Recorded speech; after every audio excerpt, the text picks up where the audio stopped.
Okay. त्या त्यावेळेस पासून म्हणजे 19-20 ला नव्हतं एवढं लय म्हणजे माझं मार्केटिंग झालं.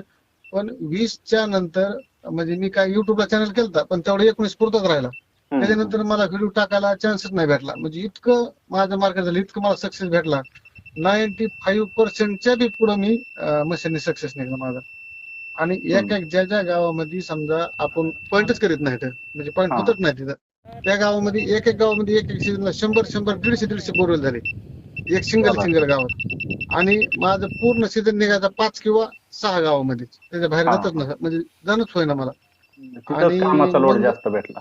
तिथंच जास्त झालं. मग माझं मार्केटिंग कसं झालं, तुमचा घेतला, तुमचा सक्सेस झाला, तुमचे रिलेटिव्ह त्यांचा सक्सेस झाला, परत त्यांचे रिलेटिव्ह त्या गावात काम झालं. असं करीत करीत मी पार म्हणजे जालना बुलढाण्यापर्यंत गेलो. क्या बात आहे. आणि म्हणजे प्रॉपर आमचं बीड पासून जालना बुलढाणा नगर मध्ये काम केलं मी, धाराशिव मध्ये केलं काम. त्याच्यानंतर इथं लोकलला तर केलं. आणि राहिला विषय कोणता की आपण समजा आपल्याकडे पूर्वी तुमच्याकडे आलं तेव्हा माझ्याकडे वॅगनर होती, म्हणजे मशीनर आलं त्यावेळेस वॅगनर होती. वॅगनरच्या नंतर मग मी स्विफ्ट घेतली. स्विफ्टच्या नंतर आता गेल्या वर्षी मी टाटा पंच घेतली न्यू. आणि विशेष म्हणजे कॅश, नो लोन.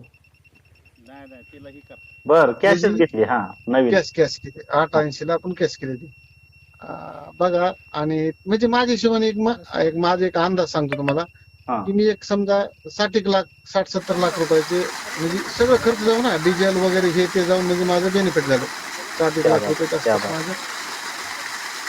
तुम्ही मिझुजी ट्रॅक्टरवरती पूर्णपणे एकदम मी काय म्हणतोय, काय म्हणतो पण मी खुश आहे. मला रिझल्ट भेटला, मला बिझनेस भेटला, लोक खुश आहे तर मी खुश आहे. तर माझं मला जर रिझल्ट भेटला असेल तर आता शेवटी कसं आहे, जास्त काम करायची पद्धत. तुम्ही जर काम मन लावून केलं तर तुम्हाला सक्सेस भेटणार आहे. जर तुम्ही उगाच टाइमपास म्हणून जर केलं तर सक्सेस भेटत नाही. हे त्याचं काम बरोबर करतात.